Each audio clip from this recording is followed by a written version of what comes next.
करुणादि शंकरं लोकशंकरं शंकरं शंकराचार्यं केशवं बादरायणं सूत्रभाष्यकृतौ वन्दे भगवन्तो पुनः श्रीमच्छङ्करभगवत्पूज्यपादं चिदानन्दं गिरिवर्यं महामतिं वेदवेदान्तसाहित्यं सद्गुरुं प्रणतोऽस्म्यं सदां सम्प्रदायिकं धैर्यमीन्द्रं सदाश्रयं सद्गुरुं सच्चिदानन्दं सदाचार्यं श्री सच्चिदानन्देन्द्र सरस्वती महागुरुभ्यो नमः। अधी भगवो ब्रह्म ಒಂದಿನ ಮಂತ್ರ ಓದಿತಿ ಅಖೈದಮಸ್ಮಿನ್ ಬ್ರಹ್ಮಪುರೇ ದಹರಂ ಮುಂಡರೀಕಂ ವೇಶ್ಮ ದಹರೋಸ್ಮಿನ್ನಂತರಾಕಾಶಃ ತಸ್ಮಿನ್ನಿದಂತಃ ತದನ್ವೇಷ್ಟವ್ಯಂ ತದ್ವಾವ ವಿಜಿಜ್ಞಾಸಿತವ್ಯಮಿತಿ ಓದಿ ಪದಚ್ಛೇದ ಮಾಡಿ ಅರ್ಥವೇ ಆಯಿತು ಅಲ್ವೇ. ಭಾಷ್ಯ ಓದಬೇಕು. ಬ್ರಹ್ಮಪುರ ಅಂತ ಶರೀರಕ್ಕೆ ಹೆಸರು.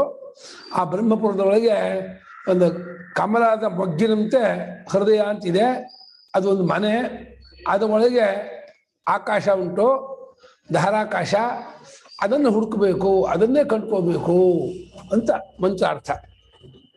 ಅಥ ಅನಂತರಂ ಯದಿದಂ ವಕ್ಷ್ಯಮಾಣಂ ದಹರಂ ಅಥ ಅನಂತರಂ ಯದಿದಂ ವಕ್ಷ್ಯಮಾಣಂ ದಹರಂ ಅಲ್ಪಂ ಪುಂಡರೀಕಂ ಪುಂಡರೀಕ ಸದೃಶಂ ಪುಂಡರೀಕ ಸದೃಶಂ ವೇಷ್ಮೇವ ವೇಷ್ಮ ವೇಷ್ಮೇವ ವೇಷ್ಮ. ಅಥ ಇನ್ನು ಅನಂತರ ಆಮೇಲೆ ಅಂತ.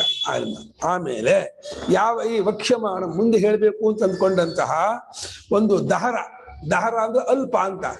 ದಹರ ದಭ್ರ ಎಲ್ಲ ಸಮಾನಾರ್ಥ. ದಭ್ರ ಅಂದ್ರು ದಹರ ಅಂದ್ರು. ಅಲ್ಪವಾದದ್ದು ಯಾವುದೋ ಪುಂಡರೀಕ. ಪುಂಡರೀಕ ಅಂದ್ರೇನು? ಪುಂಡರೀಕದಂತಿರುವ ಪುಂಡರೀಕ. ಪುಂಡರೀಕ ಅಂದ್ರೆ ಕಮಲ. ಕಮಲವೇ ಅಲ್ಲ, ಕಮಲದ ಮೊಗ್ಗು. ಮೊಗ್ಗಿನ ರೂಪದಲ್ಲಿರುವ ಕಮಲ. ಅರಳಿದ ಕಮಲ ಅಲ್ಲ, ಮೊಗ್ಗಿನ ರೂಪದಲ್ಲಿರ್ತಕ್ಕಂತಹ ಕಮಲ ಇದೆಯಲ್ಲ, ಕಮಲದ ಮೊಗ್ಗು. ಕಮಲದ ಮೊಗ್ಗಿನಂತೆ ಇರತಕ್ಕಂತಹ ಒಂದು ಮನೆ, ಮನೆಯಂತೆ ಇರುವ ಮನೆ. ಹೇಗೆ ಮನೆ ಎಲ್ಲ ಕಡೆ ಕವರ್ ಆಗಿರುತ್ತೋ ಮನೆ ಯಜಮಾನಿಗೆ, ಹಾಗೆ ಅಲ್ಲಿ ಒಳಗಿರ್ತಕ್ಕಂತಹ ಆ ಚಿದಾಕಾಶಕ್ಕೆ ಎಲ್ಲ ಕಡೆ ಅದು ಕವರ್ ಆಗಿದೆ, ಮುಚ್ಕೊಂಡಿದೆ. ಮುಚ್ಕೊಂಡಿರೋದು ಅದು ಮನೆ ಅಂತ. ಮನೆ ಒಳಗಿರೋರು ಕಾಣಲ್ವಲ್ಲ, ಬೀಗಿಗೆ ಮುಚ್ಕೊಂಡಿರುತ್ತಲ್ಲ ಮನೆ. ಹಾಗೆ ಆ ಕಮಲದ ಮೊಗ್ಗಿನಂತೆ ಇರ್ತಕ್ಕಂತಹ ಹೃದಯ ಆ ಒಳಗಿರುವ ಆತ್ಮನಿಗೆ ಮನೆ ಅಂತ ಹೇಳ್ತಾ ಇದೆ. ವೇಷ್ಮೇವ ವೇಷ್ಮ. ವೇಷ್ಮ ಅಂದ್ರೆ ಮನೆ. ಇವ ಅಂದ್ರೆ ಮನೆಯಂತೆ. ಮನೆ ಅಲ್ಲೇ ಕಿಟಕಿ ಯಾವುದು, ಫೌಂಡೇಶನ್ ಯಾವುದು, ಹೆಂಚು ಯಾವುದು ಎಲ್ಲ ಕೇಳ್ಕೋಬೇಡಿ. ಅದೆಲ್ಲ ಇರ್ತಲ್ಲ, ಮನೆಯ ಒಂದು ರೂಪಕ ಮಾಡ್ತಾ ಇದೆ. ಮನೆ ಒಳಗಿರೋರು ಹೇಗೆ ಕಾಣಲ್ವೋ, ಬೆಚ್ಚಿಗೆ ಇದಾಗಿರ್ತಾರೋ ಹಾಗೆ ಪರಮಾತ್ಮ ಆ ಹೃದಯದೊಳಗೆ ಕೂತ್ಕೊಂಡಿದ್ದಾನೆ. ಇದನ್ನು ಭಾವಿಸ್ಕೋಬೇಕು ಅಲ್ಲಿದ್ದಾನೆ ಅಂತ. ನಾವಾಗಿ ಸರ್ವಜ್ಞನಾದ ಪರಮಾತ್ಮನು ಹೃದಯದಲ್ಲಿದ್ದಾನೆ ಹೊಂದಲ್ಲ. ಅವನಲ್ಲೇ ವಿಶ್ವವೆಲ್ಲ ಇರುವಾಗ, ಎಲ್ಲವೂ ಅವನಲ್ಲೇ ತೋರ್ತಿರುವಾಗ ಅವನು ಒಂದು ಜಾಗದಲ್ಲಿ ಇದ್ದಾನೆ ಎಂದು ಹೊಂದಲ್ಲ. ಅಲ್ಲಿ ತೋರ್ ಬರ್ತಾನೆ, ತಿಳಿದು ಬರ್ತಾನೆ, ಗೊತ್ತಾಗ್ತಾನೆ. ಆದ್ರಿಂದ ಅಲ್ಲಿದ್ದಾನೆ ಅಂತ ಒಂದು ಇದು ಮಾಡಿದೆ. ತಿಳ್ಕೊಬೇಕಾಗಿರೋದು ಅಲ್ಲೇ. ನಾವು ತೋರ್ ಬರೋದು ಅಲ್ಲೇ ಇರೋದು ಅಂತಃಕರಣ. ಅಂತಃಕರಣದಲ್ಲಿ ಮನೋಮಯನಾಗಿ ತೋರ್ ಬರ್ತಾನೆ.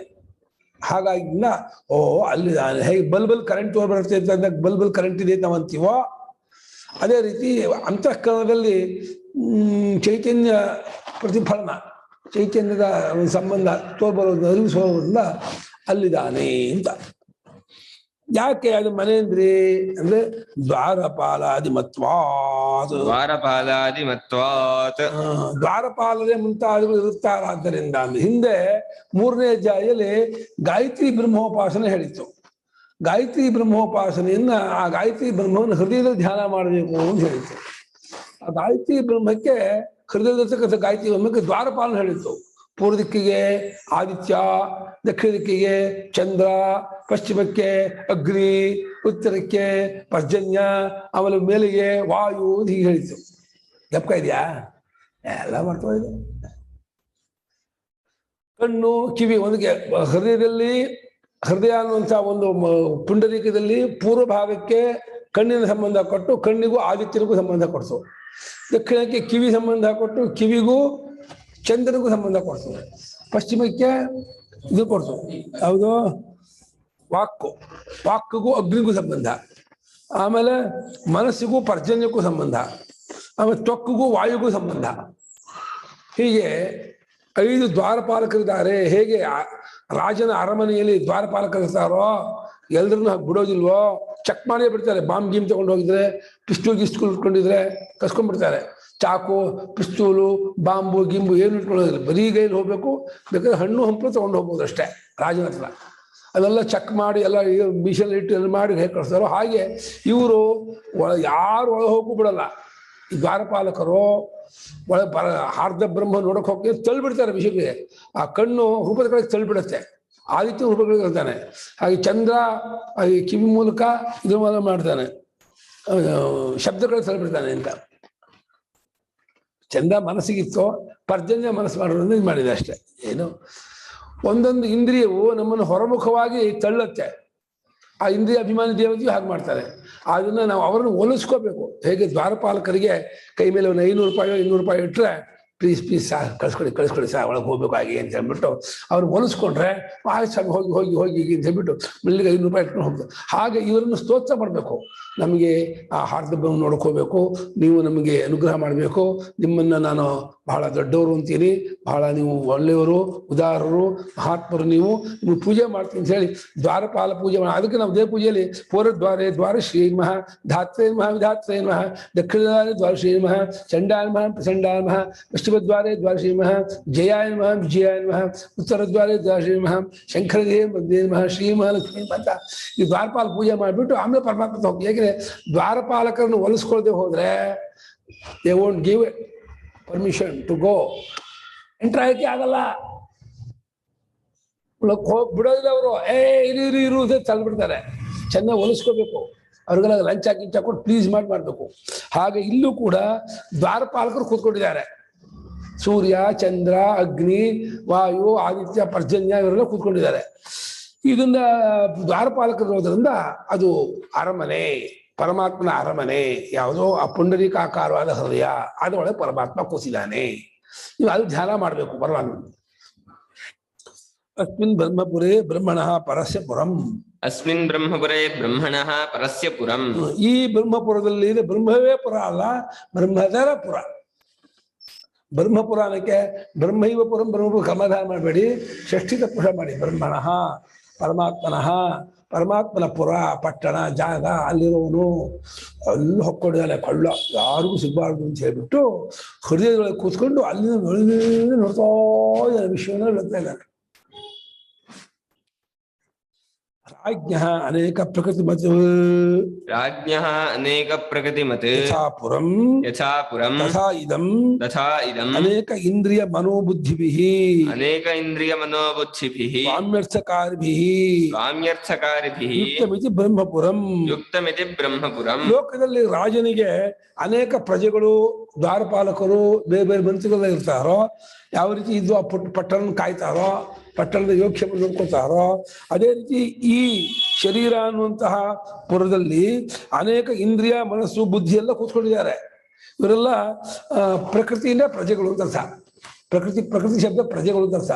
ಪ್ರಜೆಗಳಂತೆಯೇ ಸ್ವಾಮಿಗೋಸ್ಕರ ಕೆಲಸ ಮಾಡ್ತಾ ಇದ್ದಾರೆ. ಅಲ್ಲಿ ಹೇಗೆ ದ್ವಾರಪಾಲಕರಾಗಲಿ, ಮಂತ್ರಿಗಳಾಗಲಿ, ಪ್ರಜೆಗಳಾಗಲಿ ರಾಜನನ್ನು ಬಹಳ ಅನುಸರಣೆ ಮಾಡ್ತಾರೋ, ನಮ್ಮ ಸ್ವಾಮಿ ನಮ್ಮ ಇದನ್ನು ಹೇಳ್ಕೊಂಡು ಶ್ರೀರಾಮಚಂದ್ರನಂತೂ ರಾಮೋ ರಾಮೋ ರಾಮೈತಿ ಜನಾನಾಮ ಭವತ್ ಕಥಾ ಅಂತ ಬಾಲ್ಮೀಕಿ ಹೇಳ್ತಾರೆ.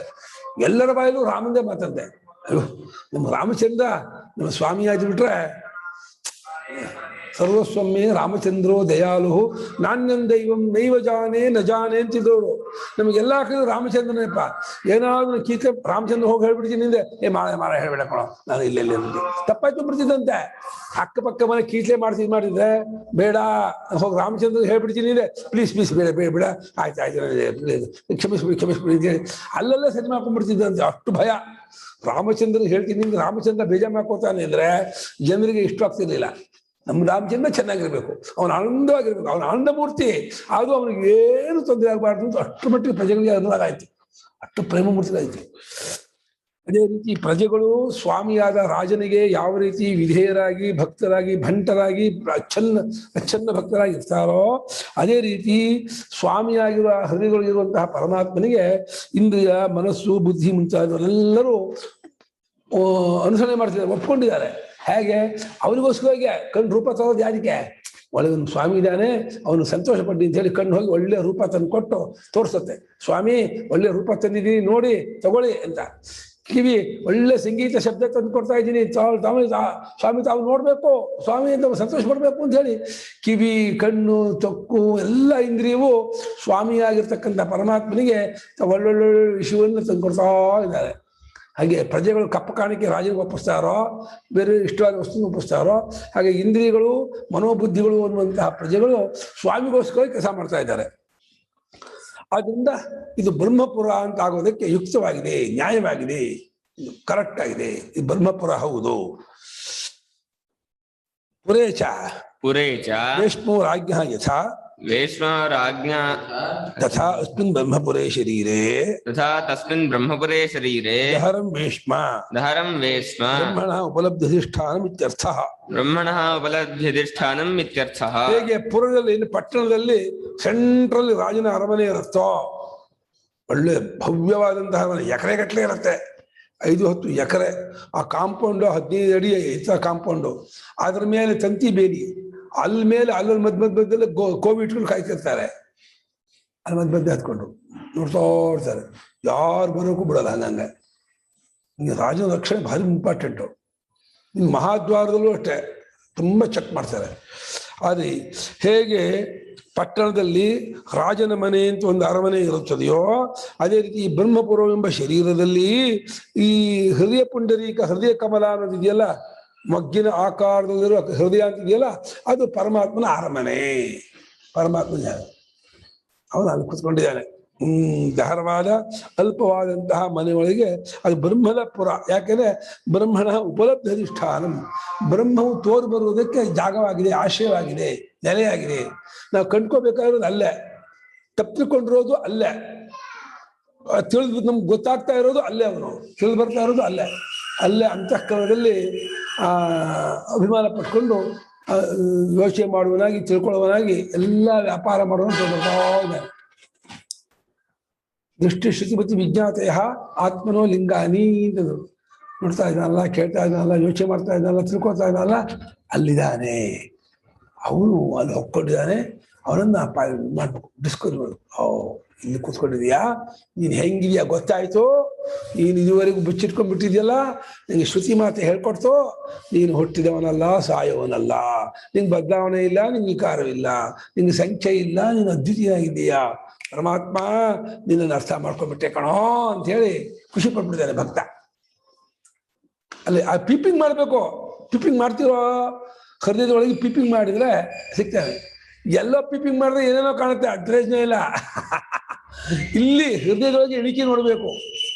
ಹೃದಯದೊಳಗೆ ಇಣಿಕೆ ನೋಡ್ತಿರೋ, ಇಣಿಕೆ ನೋಡೋದು, ಪೀಪಿಂಗ್ ನೋಡೋದು ಅಂದ್ರೆ ಎಲ್ಲ ಕಿಟಕಿನೇ ಪೀಪಿಂಗ್ ಮಾಡಬೇಡ. ಏನ್ ಹೇಳೋ, ಹೃದಯದೊಳಗೆ ಪೀಪಿಂಗ್ ಮಾಡಬೇಕು. ಕಿಟಕಿ ಬೀಜ ಹೋಗೋಲ್ಲ ಕಾಣ್ತಾರೆ, ಅದೇನು ಪ್ರಯೋಜನ ಇಲ್ಲ. ಆದ ದಂಡ ಅದು. ಹೃದಯದೊಳಗೆ ಇಣಿಕೆ ನೋಡ್ಬೇಕು. ಎಲ್ಲಿ ಕೂತಿದ್ಯಪ್ಪ, ಹೇಗಿದೆಯಪ್ಪ ಅಂತ ಹೇಳಿ ನೋಡ್ಬೇಕಂತೆ. ದಹರಂ ಅಂದ್ರೆ ಅಲ್ಪವಾದ, ವೇಶ್ಮ ಅಂದ್ರೆ ಮನೆ, ಬ್ರಹ್ಮದ ಮನೆ. ಅದು ಬ್ರಹ್ಮದ ಉಪಲಬ್ಧಿ ಅಧಿಷ್ಠಾನ. ಉಪಲಬ್ಧಿ ಅಂದ್ರೆ ಅರಿವು, ಅರಿವಿಗೆ ಅಧಿಷ್ಠಾನ ಅಂದ್ರೆ ಆಶ್ರಯ, ನೆಲೆ, ಆಧಾರ. ಅಲ್ಲಿದ್ದಾನೆ. ಹೇಗೆ ಶಾಲಿಗ್ರಾಮದಲ್ಲಿ ನಾವು ವಿಷ್ಣುವನ್ನು ಭಾವನೆ ಮಾಡ್ತೀವೋ, ಅಲ್ಲಾದ ಪೂರ್ತಿ ಭಾವನೆಯೇ. ಆದ್ರೆ ಇಲ್ಲಿ ತನ್ನ ಒರಿಜಿನಲ್ ರೂಪದಲ್ಲಿ ಗೊತ್ತಾಗ್ತಾನೆ, ಎಲ್ಲೇ ಹೃದಯದೊಳಗೆ. ಬಾಕಿ ಎಲ್ಲಾ ಜಾಗದಲ್ಲೂ ಬುರಿಕೆ, ನಾಮರೂಪದ ಬುರಿಕೆ ಹಾಕೊಂಡ್ಬಿಟ್ಟಿದ್ದಾನೆ. ಪುಸ್ತಕದಲ್ಲೂ ಇದ್ದಾನೆ, ಕುರ್ಚಿಲೂ ಇದ್ದಾನೆ, ಬೀರೂಲೂ ಇದ್ದಾನೆ. ಅರಿವು ಇರುವು ಇದೆ. ಅದು ಅರಿವು ಇರುವಿನ ಜೊತೆಗೆ ಆ ಹೆಸರು, ಆಕಾರ ಅದಕ್ಕೆ ಬುರಿಕೆ ಆಗಿದೆ. ಬುರಿಕೆ ಇದೆ. ಸಾಬರು ಹೇಗೆ ಬುರಿಕೆ ಹಾಕೊಂಡ್ರೆ ಯಾರು ಗೊತ್ತಾಗಲ್ವೋ, ಹಾಗಾಗಿ ಎಲ್ಲ ಬುರಿಕೆ ಹಾಕೊಂಡಿದೆ. ಆದ್ರೆ ಹೃದಯದಲ್ಲಿ ಪ್ಯೂರ್ ಚೈತನ್ಯ ಬಂದು ತೋರ್ತಾನಲ್ಲ, ಕಾನ್ಶಿಯಸ್ನೆಸ್, ಅದು ಬುರಿಕೆ ಇಲ್ದಿರೋದು. ಅಲ್ಲಿ ಕಂಡ್ಕೋಬೇಕು. ಅಲ್ಲಿ ಕಂಡ್ಕೊಂಡ್ಬಿಟ್ರೆ ಎಲ್ಲ ಕಡೆ ಗೊತ್ತಾಗುತ್ತೆ, ಎಲ್ಲ ಕಡೆ ಅವನೇ ಗೊತ್ತಾಗುತ್ತೆ. ಅಲ್ಲಿ ಕಂಡ್ಕೊಂಡ್ರೆ ಎಲ್ಲಿ ನೋಡಿದ್ರು, ಎಷ್ಟು ಭಾವನೆ ಮಾಡಿದ್ರು ಅದು ಕರ್ತೃತ್ವ ಭಾವನೆಯೇ ಹೌದು, ಅನುಭವ ಆಗಲ್ಲ. ಅಲ್ಲಿ ಅನುಭವಿಸ್ಬಿಟ್ರೆ ಅಲ್ಲಿ ನೋಡಿದರು ರಾಮ, ಇಲ್ಲಿ ನೋಡಿದರು ರಾಮ, ಎಲ್ಲೆಲ್ಲಿ ನೋಡಿದ್ರು ಅಲ್ಲಿ ಶ್ರೀರಾಮ. ಹಾಗೇ ಹೋಯ್ತು, ಆಗಲ್ಲ. ಪರಮಾತ್ಮನಿಗೆ ಮುಂಚೆ ಆಟ ಆಡಿಸ್ತಾ ಇದ್ನಲ್ಲ ಕಣ್ಣ ಮುಚ್ಚಾಲೆ, ಈಗ ಏನಿಲ್ಲ, ಎಲ್ಲೆಲ್ಲಿ ನೋಡಿದ್ರು ಅವನೇ. ಹಂಗಾಗ್ಬಿಡ್ತಾನೆ. ಯಥಾ ಭಾಷಿಕರು ಯಥಾ ವಿಷ್ಣೋ ಶಾಲಗ್ರಾಮ ಅನ್ಕೊಂಡ್ರು. ಯಥಾ ವಿಷ್ಣೋ ಶಾಲಗ್ರಾಮ. ವಿಷ್ಣುವಿಗೆ ಶಾಲಗ್ರಾಮ ಯಾವ ರೀತಿ ಒಂದು ಗುರುತಿಗೆ ಜಾಗವೋ, ಹಾಗೆ ಹೃದಯದ ಒಳಗೆ ಬುದ್ಧಿಗೆ ಸಾಕ್ಷಿಯಾಗಿ ಪರಮಾತ್ಮ ತೋರ್ಬರ್ತಾ ಇದ್ದಾನಲ್ಲ. ಅಲ್ಲಾದ್ರೆ ಶಾಲಿಗ್ರಾಮ ಜಾಗದಲ್ಲಿ ಭಾವನೆ ಮಾಡಬೇಕು. ಇಲ್ಲಿ ಭಾವನೆ ಈಗ ಈ ಪ್ರಕರಣ ಏನೋ ಇದು ದಹರೋಪಾಸನೆಯೇ. ಆ ಬುದ್ಧಿಯಲ್ಲಿ ಗುಹೆಯಲ್ಲಿ ಪರಮಾತ್ಮ ಇದ್ದಾನೆ ಭಾವನೆ ಮಾಡೋದನ್ನ ಹೇಳ್ತಾ ಇದ್ದಾರೆ. ಈ ಕಂಡುಕೊಳ್ಳೋರು ಉತ್ತಮಾಧಿಕಾರಿಗಳು ಕಂಡುಕೊಳ್ತಾರೆ. ಮಧ್ಯಮಾಧಿಕಾರಿ ಮಂದಾಧಿಕಾರಿಗಳು ಹೃದಯ ಗುಹೆ ಒಳಗೆ ನನ್ನ ಪರಮಾತ್ಮ ಇದ್ದಾನೆ, ಆ ಪರಮಾತ್ಮನು ಅಪಹತ ಪಾಪನು ವಿಜರನು ವಿಮರ್ತ್ಯು ವಿಶೋಕನು ಅಪಿಪಾಸ ಸತ್ಯ ಸಂಕಲ್ಪ ಅಂತ ಈ ರೀತಿ ಭಾವನೆ ಮಾಡಬೇಕು. ರಿಯಲಿ ಹಾಗೆ ಇರೋದು. ಜ್ಞಾನಿಗಳು ಹಾಗೆ ಕಂಡುಕೊಳ್ತಾರೆ. ಕಂಡುಕೊಳ್ಳೋಕ್ಕಾಗದೇ ಇದ್ದವ್ರು ಅದನ್ನೇ ಭಾವನೆ ಮಾಡ್ತಾರೆ. ಬಟ್ ಜ್ಞಾನಿಗಳ ಅನುಭವವನ್ನೇ ಮಂದ ಮಧ್ಯಮಾಧಿಕಾರಿಗಳು ಭಾವನೆ ಮಾಡ್ತಾ ಹೋಗ್ತಾರೆ. ಶಾಲಿಗ್ರಾಮದಲ್ಲಿ ವಿಷ್ಣು ಭಾವನೆ ಮಾಡುವ ಹಾಗೆ ಹೃದಯದೊಳಗೆ ಬುದ್ಧಿ ಸಾಕ್ಷಿಯಾಗಿ ಬುದ್ಧಿ ಶಾಲಿಗ್ರಾಮ ಜಾಗದಲ್ಲಿ ಬುದ್ಧಿ ಇದೆ, ವಿಷ್ಣು ಜಾಗದಲ್ಲಿ ಚೈತನ್ಯ ಇದೆ. ಶಾಲಿಗ್ರಾಮ ಪ್ರತೀಕ, ಅಲ್ಲಿ ವಿಷ್ಣು ಭಾವನೆ ಮಾಡಬೇಕು. ಹಾಗೆ ಹೃದಯ ಅಂತಃಕರಣ ಅಂತ ಒಂದು ಇದು, ಆ ಅಂತಃಕರಣ ಅನ್ನುವಂಥದ್ದು ಶಾಲಿಗ್ರಾಮದಂತೆ ಒಂದು ಪುನಃ ಉಪಾಸನೆ ಮಾಡೋ ಜಾಗ. ಅಲ್ಲಿ ಪರಮಾತ್ಮನು ಪ್ರತಿಬಿಂಬಿತನಾಗಿದ್ದಾನೆ, ರಿಫ್ಲೆಕ್ಟ್ ಆಗಿದ್ದಾನೆ, ಚೈತನ್ಯಾಭಾಸವಿದೆ. ಚೈತನ್ಯಾಭಾಸ ಅಲ್ಲಿ ತೋರೋದ್ರಿಂದ ಇಲ್ಲಿ ಅಂತಾರಲ್ಲ ಒಂದೊಂದ್ಸತಿ ಧ್ಯಾನ ಮಾಡ್ಬೇಕಾದ್ರೆ ಒಂಥರ ಅವೈದಿಕ ದರ್ಶನ. ಅದು ಪಾತಂಜಲಿ ಇಲ್ಲಿ ಮಾಡಿ ನೆತ್ತಿನ ಮಾಡಿ ಹುಬ್ಬಿನ ನಡುವೆ ಮಾಡಿ ದೀಪವನ್ನು ನೋಡ್ಕೊಂಡು ಮಾಡಿ ಅಂತ ಹೇಳ್ತಾರೆ. ಅದಕ್ಕೆ ಶ್ರುತಿಯಲ್ಲಿ ಆಧಾರ ಇಲ್ಲ. ಅದು ಪಾತಂಜಲಿ ಯೋಗದವ್ರು ಹೇಳ್ತಾರೆ. ಅದು ನಂಬ್ಕೊಳ್ಳೋ ಮಾಡ್ಬೋದು, ಬಿಡ್ಬೋದು. ಶ್ರುತಿಯಲ್ಲಿ ಇಲ್ವೇ ಇಲ್ಲ. ಅದು ಶ್ರುತಿಯಲ್ಲಿ ಹೃದಯವನ್ನೇ ಹೇಳಿರೋದು, ಎಲ್ಲಾ ಕಡೆ ಇಲ್ವೇ. ಉಪಲಬ್ಧಿ ಸ್ಥಾನಾಗಿ ನಮ್ಮ ದಕ್ಷಿಣ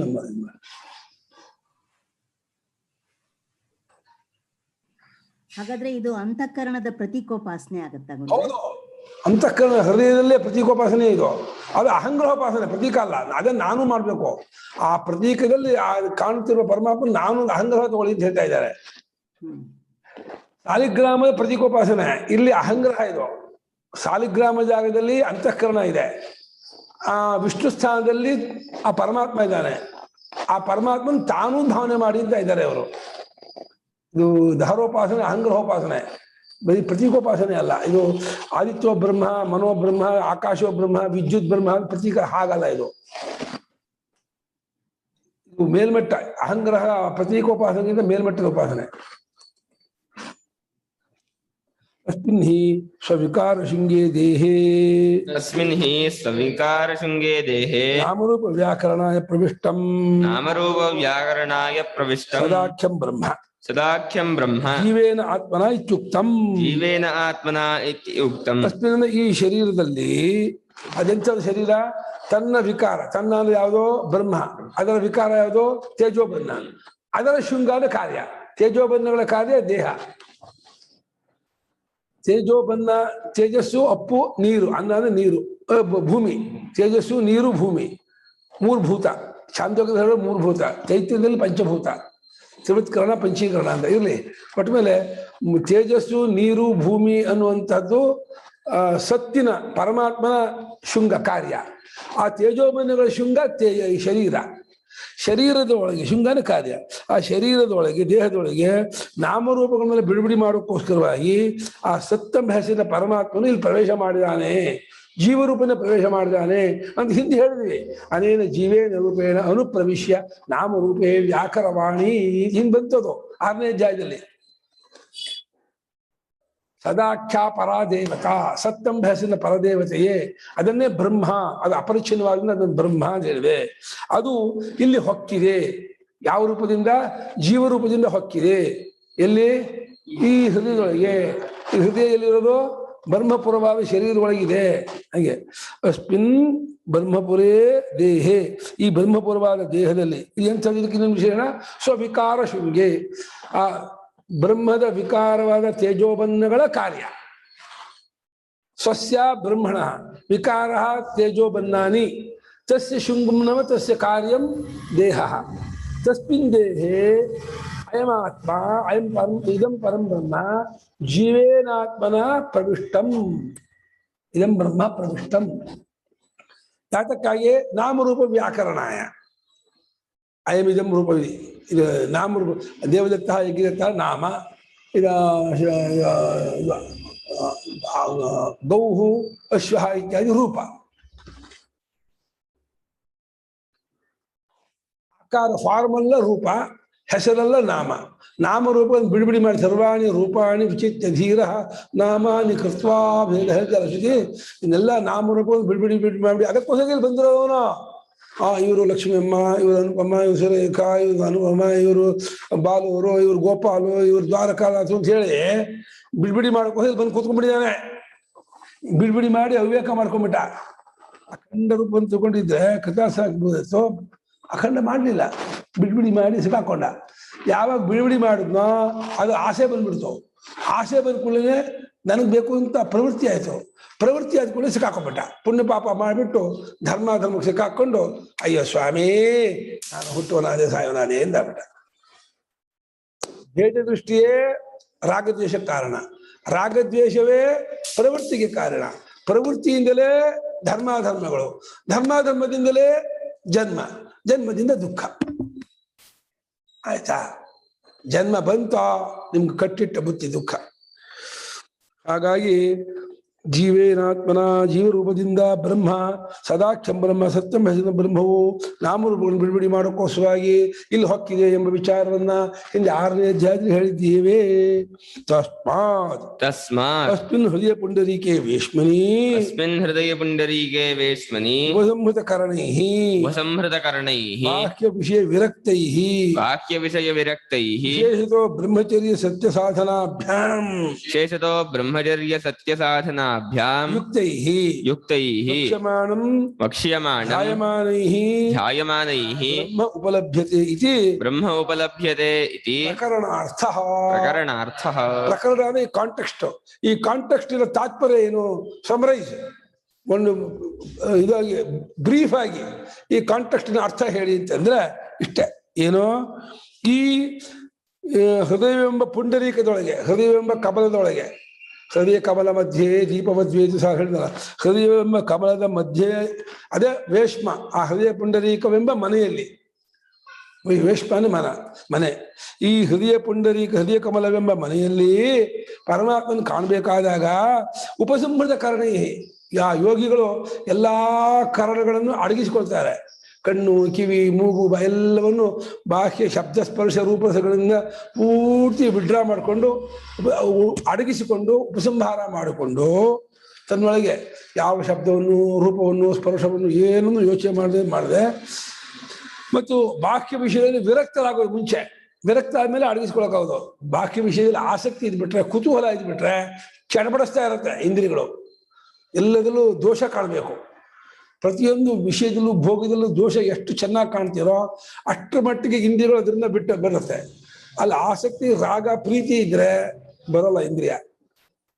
ಆದ್ರಿಂದ ಹೊರಗಿನ ವಿಷಯಗಳಲ್ಲಿ, ಶಬ್ದ ಸ್ಪರ್ಶ ರೂಪಗಳಲ್ಲಿ ವಿರಕ್ತರಾದವರಾಗಬೇಕು.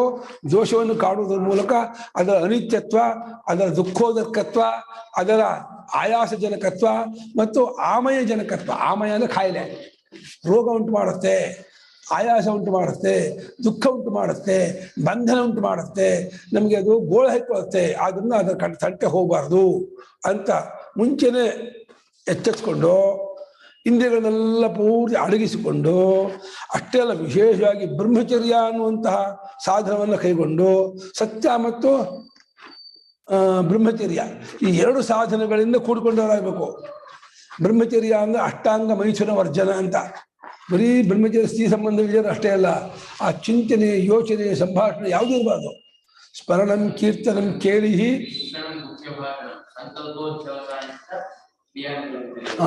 ಅವ್ರು ಯಾರು ಕೇಳಿಸಿದ್ಮೇಲೆ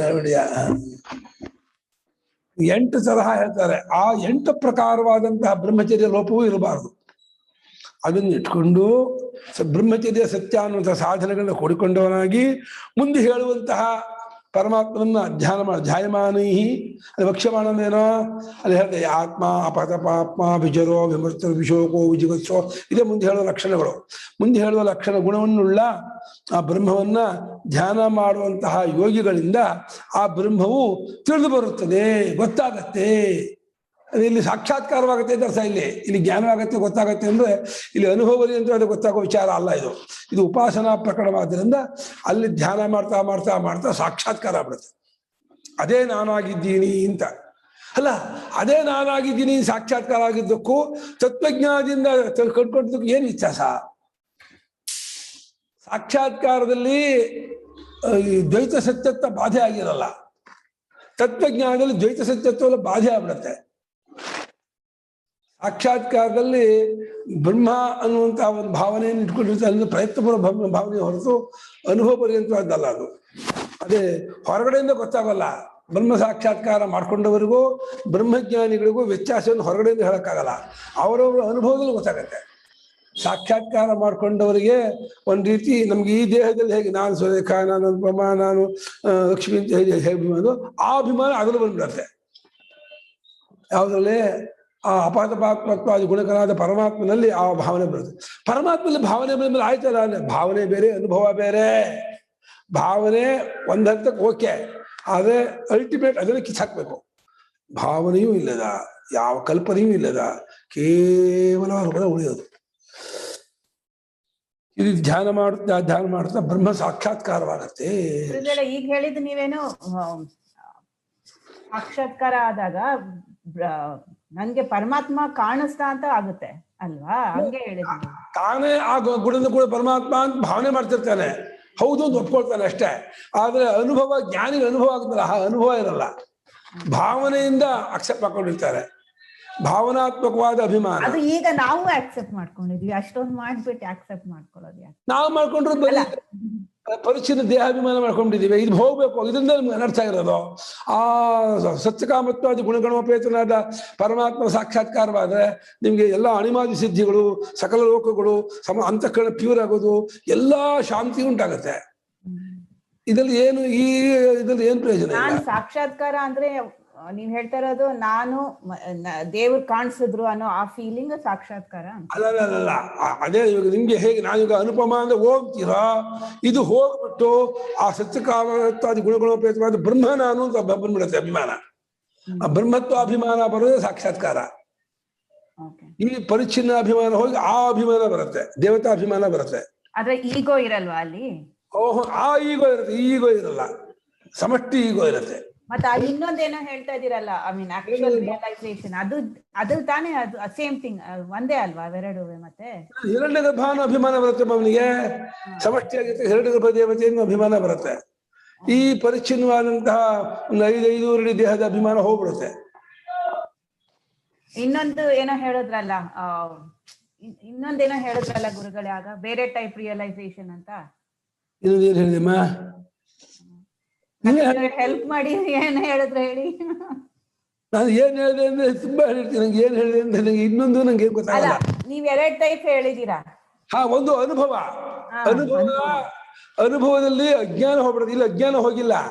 ಈ ಸಾಕ್ಷಾತ್ಕಾರ ಮಾಡ್ಕೊಂಡವನಿಗೆ ಅವನಿಗೆ ಅಜ್ಞಾನ ಹೋಗಿಲ್ಲ, ಅವನಿಗೂ ಸಮಷ್ಟಿಯಾದಂಥ ಹಿರಣ್ಯಗೆ ಬಂದ ಅಭಿಮಾನ ಇರುತ್ತೆ. ಈ ವ್ಯಷ್ಟಿ ಅಭಿಮಾನ ಹೋಗಿ ಸಮಷ್ಟಿ ಅಭಿಮಾನ ಬರುತ್ತೆ, ಅದು ಅವಿದ್ಯೆ ಇದ್ದೇ ಇರುತ್ತೆ.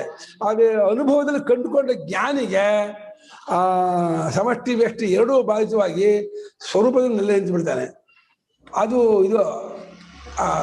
ಜ್ಞಾನವಾದ್ಮೇಲೆ ಒಂದ್ಸಲ ಆಗ್ಬಿಟ್ರೆ ಆಯ್ತು, ಅದು ಅಲ್ಲೇ ಪರ್ಮನೆಂಟು. ಇದು ಭಾವನೆ ನಾನು ಬ್ರಹ್ಮವಾಗಿದ್ದೀನಿ ಅನ್ನೋ ಭಾವ ಇರುತ್ತೆ, ಇಲ್ಲಿ ನಾನು ಬ್ರಹ್ಮ ಆಗಿದ್ದೀನಿ ಎರಡೂ ಇರಲ್ಲ. ಹೌದು, ಕರೆಕ್ಟ್. ನಾನು ಬ್ರಹ್ಮವಾಗಿದ್ದೀನಿ ಅಂತ ಇರುತ್ತೆ, ಓಕೆ, ಅಲ್ಲಿ ಎರಡು ಇರಲ್ಲ. ಹೌದು, ನಾನು ಬ್ರಹ್ಮವಾಗಿದ್ದೀನಿ ಅನ್ನೋದು ಇರುತ್ತೆ. ಆಗ ಇದು ಆಗು ತಗೊಳ್ತೀನಿ.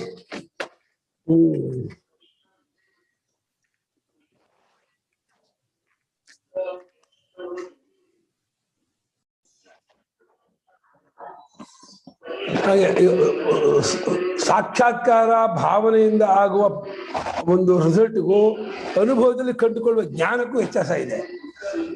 ನೀವು ಪುಸ್ತಕವನ್ನು ಸರಸ್ವತಿ ಅಂತ ಭಾವನೆ ಮಾಡೋದಕ್ಕೂ ಸರಸ್ವತಿಗೆ ನಾನು ಸರಸ್ವತಿಯೇ ಆಗಿದ್ದೀನಿ ಅನ್ನೋ ಇದಕ್ಕೂ ಬಹಳ ವ್ಯತ್ಯಾಸ.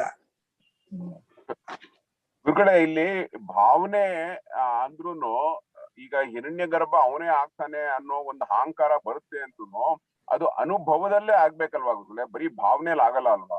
ಸೊ ಭಾವನೆಯಲ್ಲಿ ಕೊನೆಗೆ ಅನುಭವದಲ್ಲೇ ಹೋಗ್ಬೇಕಲ್ವಾ, ಇಲ್ದೇರೆ ಹೌದು ಹೌದು, ಅನುಭವದಿಂದ ಭಾವನೆ ಹೋಗ್ಬೇಕು.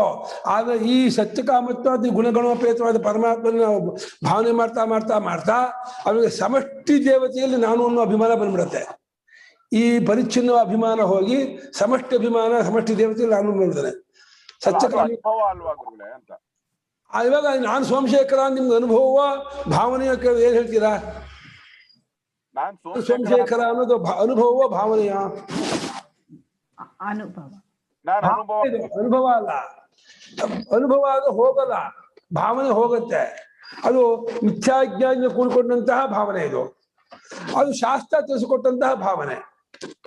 ಅದು ಹಿರಣ್ಯಗರ್ಭ ಉಪಾಸನೆ ಮಾಡೋದಾಗ್ಲಿ, ದೇವತಾ ಭಾವನೆ ಮಾಡೋದು ಶಾಸ್ತ್ರ ತಿಳಿಸಿಕೊಟ್ಟಂತಹ ಭಾವನೆ. ನಾವು ನಿಜವಾಗಿ ಹೇಳಿದ್ರೆ ನಾವು ಹಿರಣ್ಯಗರ್ಭರು ಹೌದೇ ಹೌದು. ನಾವು ಸಮಷ್ಟಿ ಪ್ರಾಣಾತ್ಮ ಮನಾತ್ಮ ಆದ್ರೆ ಹಿರಣ್ಯಗರ್ಭ ಆಗ್ತೀವಿ, ಸಮಷ್ಟಿ ಅಹಂಕಾರಾತ್ಮನಾದ್ರೆ ವಿರಾಟ್ ಪುರುಷರಾಗ್ತೀವಿ, ಸಮಷ್ಟಿ ಇಂದ್ರಿಯಾತ್ಮನಾದ್ರೆ ದೇವತಾ ರೂಪರಾಗ್ತೀವಿ. ನಾವು ದೇವತೆಗಳು ಹೌದು, ನಾವು ವಿರಾಟ್ ಪುರುಷರು ಹೌದು, ಹಿರಣ್ಯಗರ್ಭನೂ ಹೌದು, ಅವ್ಯಾಕೃತಾತ್ಮರು ಹೌದು. ಈ ಪಿಂಡಾಂಡದಲ್ಲೇ ಬ್ರಹ್ಮಾಂಡ ಇದೆ. ಇಲ್ಲಿ ಸುಷುಪ್ತನಾದ ರೂಪವೇ ನನ್ನ ರೂಪ ಅಂತ ಹೇಳಿ ಅದ್ರಲ್ಲಿ ಸಹ ಅಭಿಮಾನ ಪಡ್ಕೊಂಡವರಾದ್ರೆ ನೀವು ಅವ್ಯಾಕೃತಾತ್ಮರಾಗ್ತೀರಿ.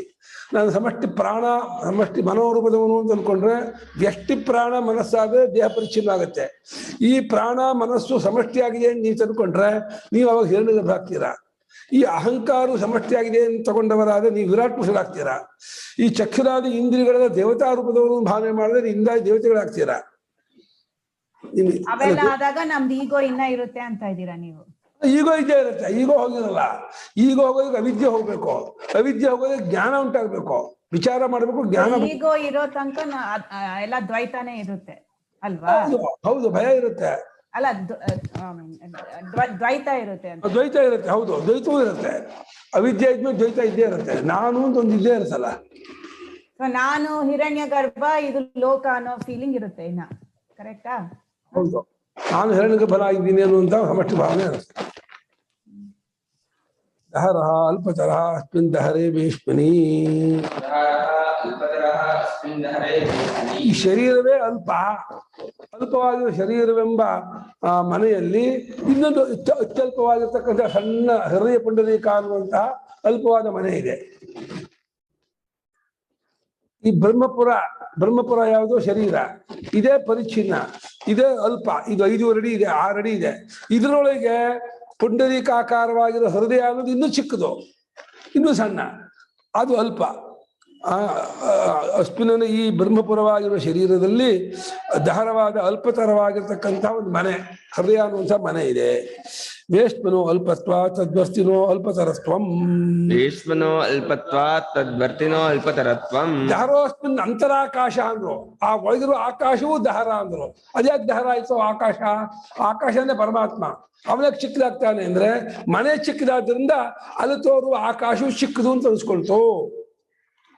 ಕುಡಿಕೆ ಚಿಕ್ಕದಾದ್ಮೇಲೆ ಕುಡಿಕೆ ಆಕಾಶ ಚಿಕ್ಕದು ಹಾಗೆ ವೇಷ್ಮನ ಅಲ್ಪತ್ವ, ಆ ಹೃದಯವೆಂಬ ಮನೆಯು ಚಿಕ್ಕದಾದದ್ದಾದ್ರಿಂದ ಅದರ ಒಳಗಿರ್ತಕ್ಕಂತಹ ಚಿದಾಕಾಶವು ಅಲ್ಪ ಅಂತ ಅನಿಸ್ಕೊಳ್ತು. ನ್ಯಾಯವಾಗಿ ಅದು ಅಲ್ಪ ಅಲ್ಲ, ಮುಂದೆ ಬರುತ್ತೆ. ಇಡೀ ಯಾವ ಪೃಥ್ವಿಗಳೆಲ್ಲ ಇದರಲ್ಲೇ ಇದೆ, ಹೊರಗಿನ ಆಕಾಶ ಎಷ್ಟೋ ಅಷ್ಟಿದೆ ಅದು ಅಂತ ಮುಂದೆ ವರ್ಣನೆ ಮಾಡ್ತಾರೆ. ಇದು ಅಲ್ಪತ್ವ ಕಿತ್ತಾಕ್ತಾರೆ. ಸದ್ಯಕ್ಕೆ ದೇಹ ಅಲ್ಪ, ದೇಹದೊಳಗಿರುವ ಹೃದಯ ಪುಂಡರೀಕಾಕಾರ ಹೃದಯ ಅಲ್ಪ, ಅದರೊಳಗಿರುವ ಆಕಾಶ ಅದು ಇನ್ನೂ ಅಲ್ಪ ಅಂತ ಹೇಳಿ ಹೇಳ್ಕೊಂಡ್ಬರ್ತಾ ಇದ್ದಾರೆ. ಅದಕ್ಕೇನು ನಿಮ್ಗೆ ಅಲ್ಲಿ ಕಾನ್ಸಂಟ್ರೇಟ್ ಮಾಡಿ ಅಂತ, ನಿಮ್ಮ ಮನಸ್ಸನ್ನ ಏಕಾಗ್ರತೆ ಅಲ್ಲಿ ಮಾಡಿ, ಅಲ್ಲಿಗೆ ಇರಿಸ್ಕೊಳ್ಳಿ. ಹೃದಯದೊಳಗೆ ನೀವು ಉಪಸಂಹಾರ ಮಾಡ್ಕೊಳ್ಳಿ. ಇನ್ನಕ್ಕೋಸ್ಕರವಾಗಿ ವೇಷ್ಮನ ಅಲ್ಪತ್ವ, ಆ ಹೃದಯ ಎಂಬ ಮನೆಯು ಅಲ್ಪವಾದದ್ದಾದ್ರಿಂದ ಅದರ ಒಳಗಿರ್ತಕ್ಕಂತಹ ಆಕಾಶವು ಅಲ್ಪತರ. ಅಂತರಾಕಾಶ ಆಕಾಶಾಖ್ಯಂ ಬ್ರಹ್ಮ. ಅಂತರಾಕಾಶ ಆಕಾಶಾಖ್ಯಂ ಬ್ರಹ್ಮ. ಒಳಗಿರುವ ಆಕಾಶ ಅಂದ್ರೆ ಆಕಾಶ ಅಂದ್ರೆ ಬ್ರಹ್ಮ ಅಂತ ಅರ್ಥ. ಇಲ್ಲಿ ಆಕಾಶ ಅಂದ್ರೆ ಭೌತಿಕ ಆಕಾಶ ಅಲ್ಲ, ಈ ಅಚೇತನವಾದ ಪಂಚಭೂತದಲ್ಲಿ ಒಂದಾಗಿರುವ ಭೌತಿಕ ಆಕಾಶ ಅಲ್ಲ, ಇದು ಚಿದಾಕಾಶ. ಇದು ಯಾಕೆ ಆಕಾಶ ಅಂತ ಯಾಕೆ ಕರೀತಾರೆ ಅಂದ್ರೆ, ಆಕಾಶ ಹೇಗೆ ಎಲ್ಲಕ್ಕೂ ಅವಕಾಶ ಮಾಡಿಕೊಟ್ಟಿದೆಯೋ ಆ ಚೈತನ್ಯವೇ ಎಲ್ಲಕ್ಕೂ ಅವಕಾಶ ಮಾಡಿಕೊಟ್ಟಿರೋದನ್ನು ಅದನ್ನು ಆಕಾಶ ಅಂತ ಕರಿತಾ ಇದ್ದಾರೆ. ಆಕಾಶೋ ವೈ ನಾಮ ಇತಿ ವಕ್ಷ್ಯತಿ. ಆಕಾಶೋ ವೈ ನಾಮ ಇತಿ ಆಕಾಶೋ ವೈ ನಾಮ ನಾಮರೂಪಯೋ ನಿರ್ವಹಿತ ತೇ ಇದಂತರ ತದ್ಬ್ರಹ್ಮ ಅಂತ ಮುಂದೆ 8ನೇ ಅಧ್ಯಾಯದ 14ನೇ ಖಂಡದಲ್ಲಿ ಪರಮಾತ್ಮನನ್ನು ಆಕಾಶ ಆಕಾಶ ಅಂತ ಕರೆದಿದೆ. ಆ ಆಕಾಶವು ನಾಮರೂಪಗಳೆಲ್ಲ ಹೊತ್ಕೊಂಡಿದೆಯಂತೆ. ನೋಡಿ, ಈ ಭೂತಾಕಾಶ ಇದೆಯಲ್ಲ, ಪಂಚಭೂತ ಒಂದಾದ ಆಕಾಶ, ಇದಕ್ಕೆ ನಾಮ ಇರೋದ್ರಿಂದ ಇದು ನಾಮರೂಪಗಳನ್ನ ಹೊತ್ಕೊಂಡಿಲ್ಲ. ಅದು ಚಿದಾಕಾಶ ಇದೆಯಲ್ಲ, ಅದಕ್ಕೆ ನಾಮ ಇಲ್ಲ, ರೂಪ ಇಲ್ಲ, ಎಲ್ಲಾ ನಾಮರೂಪಗಳನ್ನು ಅದೇ ಹೊತ್ಕೊಂಡಿರೋದು. ಇದು ಬಾಹ್ಯಾಕಾಶ, ಅಚೇತನಾಕಾಶ ಮತ್ತು ನಾಮಾತ್ಮಕವಾದ ಆಕಾಶ.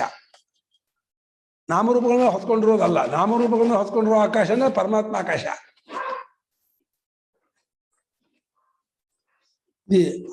ಇದು ವಕ್ಷ್ಯತಿ ಮುಂದೆ ಹೇಳುತ್ತೆ, 8ನೇ ಅಧ್ಯಾಯದ 14ನೇ ಖಂಡ ಹೇಳುತ್ತೆ.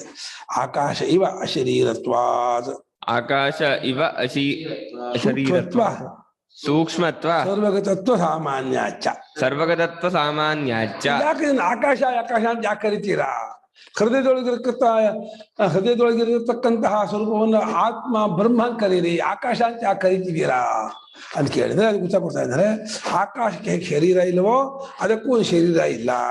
ಒಂದು, ಆಕಾಶ ಹೇಗೆ ಸೂಕ್ಷ್ಮವೋ ಅದು ತುಂಬಾ ಸೂಕ್ಷ್ಮವಾಗಿದೆ. 2, ಆಕಾಶ ಎಲ್ಲಕ್ಕೂ ತುಂಬಿಕೊಂಡಿದೆಯೋ ಅದು ಎಲ್ಲವನ್ನೂ ಬೆಳಗ್ತಾ ಇದೆ, ಅವಸ್ಥೆಯನ್ನು ಬೆಳಗ್ತಾ ಇದೆ, ಸರ್ವಗತವಾಗಿದೆ. ಈ 3 ಅಂಶದಿಂದ ಅದನ್ನು ಆಕಾಶ ಆಕಾಶ ಅಂತ ಕರಿತಾ ಇದ್ದೀವಿ. ಶರೀರವಿಲ್ಲ, ಸೂಕ್ಷ್ಮವಾಗಿದೆ, ವ್ಯಾಪಕವಾಗಿದೆ. ಶರೀರ ಇಲ್ಲ, ಅವಯವ ಇಲ್ಲ. ಅವಯವವಿಲ್ಲದೆ, ಇಂದ್ರಿಯ ಗ್ರಾಹ್ಯವಲ್ಲದೆ ವ್ಯಾಪಕವಾಗಿರೋದ್ರಿಂದ ಅದನ್ನು ಆಕಾಶ ಆಕಾಶ ಎಂಬುದಾಗಿ ಕರೆದಿದೆ. ಅಷ್ಟೇ. ಹಾಗಾಗಿ ಆಕಾಶ ಅಂತ ಕರೆಯೋದು ಅಪಚಾರ. ಆಕಾಶಕ್ಕಿಂತ ಮಿಗಿಲಾದವನು, ಅತೀತನು, ಈ ಆಕಾಶಕ್ಕೂ ಅಸ್ತಿತ್ವ ಕೊಟ್ಟವನು. ಆದರೂ ಆಕಾಶದಷ್ಟು ಕ್ಲೋಸ್ ಆಗಿರೋ ದೃಷ್ಟಾಂತ ಇನ್ನೊಂದಿಲ್ಲ ಬ್ರಹ್ಮಕ್ಕೆ. ಹಾಗಾಗಿ ಅದನ್ನು ಕೊಡ್ತಾರೆ. ಬಹಳ ಸಮೀಪ ದೃಷ್ಟಾಂತ. ಆಕಾಶದಲ್ಲಿ ಬಹಳಷ್ಟು ಬ್ರಹ್ಮಗುಣ ಇದೆ. ಪರಮಾತ್ಮ ಹೇಗೆ ಎಲ್ಲಕ್ಕೂ ಆಧಾರವೋ ಆಕಾಶವು ಎಲ್ಲಕ್ಕೂ ಆಧಾರ. ಪರಮಾತ್ಮ ಹೇಗೆ ನಿರವಯವನೋ ಈ ಆಕಾಶವು ನಿರವಯವಾಗಿದೆ.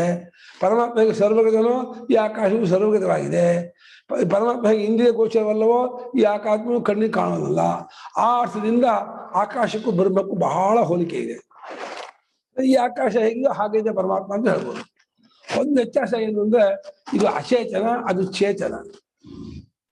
ಇದು ತೋರಿ ಮರೆಯಾಗತ್ತೆ, ಅದು ತೋರಿ ಮರೆಯಾಗಲ್ಲ, ಬಂದು ಹೋಗಿ ಮಾಡೋಲ್ಲ. ನಿದ್ದೆಯಲ್ಲಿ ಈ ಆಕಾಶ ಇರಲ್ಲ, ಅವನು ಮಾತ್ರ ನಿದ್ದೆಯಲ್ಲೂ ಇರ್ತಾನೆ. ಕನಸಿನಲ್ಲಿ ಈ ಆಕಾಶ ಇರಲ್ಲ, ಕನಸಿನಲ್ಲೂ ಅವನು ಇರ್ತಾನೆ. ಅವಸ್ಥೆ ಒಳಗೆ ಆಕಾಶ, ಅವನ ಅವಸ್ಥೆ ಅತೀತನವನು. ಈ ಕೆಲವು ಅಂಶದಿಂದ ಆಕಾಶಕ್ಕೂ ಪರಮಾತ್ಮನಿಗೂ ವೈಲಕ್ಷಣ್ಯ ಉಂಟು. ಭೂತಾಕಾಶಕ್ಕೆ ಪರಮಾತ್ಮ ಚಿದಾಕಾಶ, ಪರಮಾತ್ಮನೇ.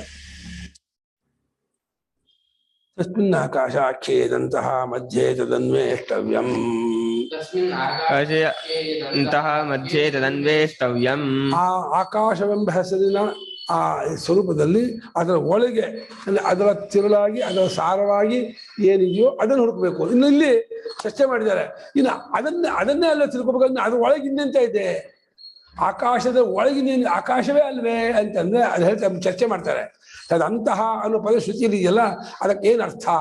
ಒಳಗೆ ಅಂದ್ರೆ ಅದರ ತಿರಳಾಗಿ ಸಾರವಾಗಿ ತದಾತ್ಮಕವಾಗಿರೋದು ಅಷ್ಟೇ ಅರ್ಥ ಹೊರತು ಮತ್ತೆ ಡಬ್ಬಿ ಒಳಗಿರುವ ಹಾಗೆ ಆ ಹೃದಯಾಕಾಶದ ಒಳಗಿನೊಂದು ಆಕಾಶ ಇದೆ, ಪರಬ್ರಹ್ಮ ಇದೆ ಅಂತ ಅರ್ಥ ಅಲ್ಲ.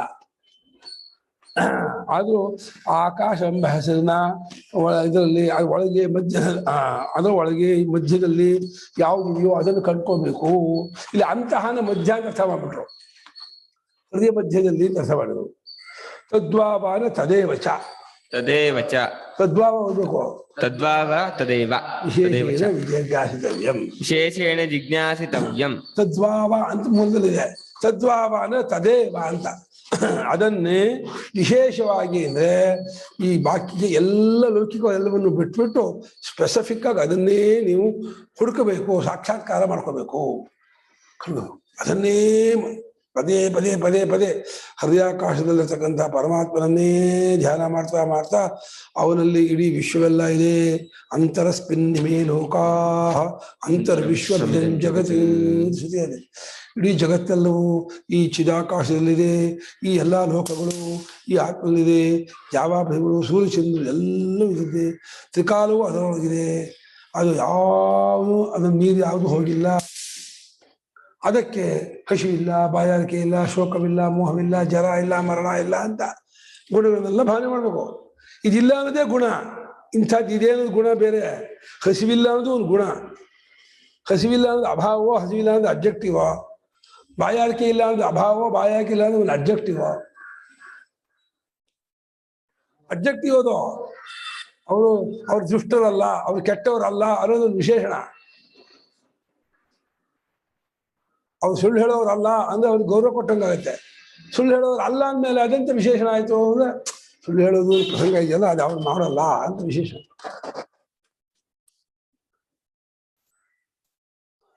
ಗುರು ಆಶ್ರಯ ಶ್ರವಣಾದಿ ಉಪಾಯೈಹಿ.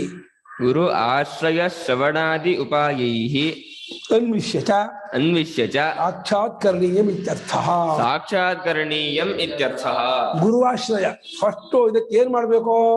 ನೀವೇ ಪುಸ್ತಕ ನೋಡ್ಕೊಂಡು ಮಾಡ್ತೀರಿ ಅಂತ ಹೋಗ್ಬೇಡಿ. ಆ ಧಾರೋಪಾಸನೆ ಮಾಡ್ತಾ ಇರುವಂತಹ ಉಪಾಸಕರನ್ನ ಆಶ್ರಯಿಸ್ಕೊಳ್ಳಿ, ಅವಲಂಬಿಸ್ಕೊಳ್ಳಿ.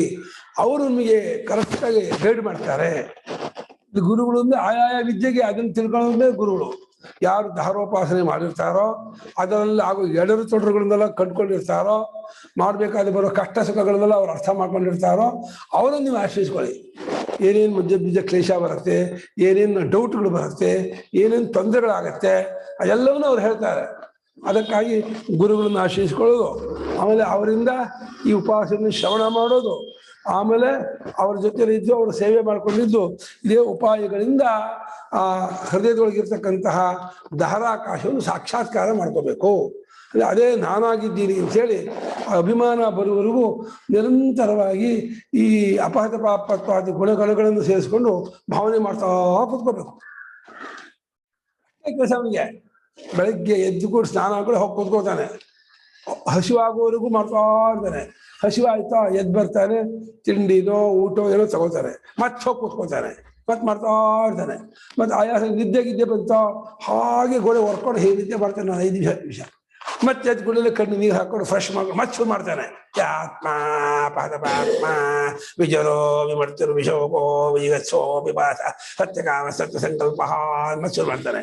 ಮಾಡ್ತಾ ಇರ್ತಾನೆ. ಅದನ್ನೇ ಮಾಡ್ತಾ ಮಾಡ್ತಾ ಮಾಡ್ತಾ ಸನ್ಸೆಟ್ ಸೂರ್ಯಾಸ್ತಮಾನ ಆಯ್ತು, ರಾತ್ರಿ ಆಯ್ತು, ರಾತ್ರಿ ಇನ್ನು ನಿದ್ದೆ ಬರೋದು ಮಾಡ್ತಾನೆ. ಮತ್ತೆ ನಾಳೆ ಬೆಳಗ್ಗೆ ಎದ್ದು ಅದೇ ಶುರು ಮಾಡೋದು.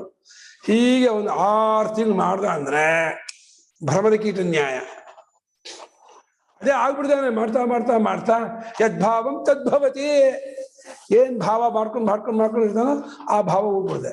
ನೀವು ಹುಚ್ಚು ಭಾವನೆ ಮಾಡಿದ್ರೆ ಹುಚ್ಚು ನಮಗೂ ಹಿಡಿದ್ಬಿಡುತ್ತೆ. ತುಂಬಾ ಜನ ಗಂಟೆಗಟ್ಟಲೆ ಹುಚ್ಚರ ಜೊತೆ ಇರಿ. ನೀವು ಹುಚ್ಚರಿದ್ದೆ ನೋಡ್ಬೇಕಾದ್ರೆ ನೀವು ಹುಚ್ಚರಿದೆ, ಗ್ಯಾರಂಟಿ ಹುಚ್ಚರಿಯುತ್ತೆ. ಹುಚ್ಚರ ಜೊತೆ ಇರಬಾರ್ದು. ಹುಚ್ಚರ ಜೊತೆ ಇದ್ರೆ ಹುಚ್ಚಿಡಿಸ್ತಾರೆ ಅವರು. ಮಹಾತ್ಮ ಜೊತೆ ಇದ್ದರೆ ಮಹಾತ್ಮರಾಗ್ತೀವಿ.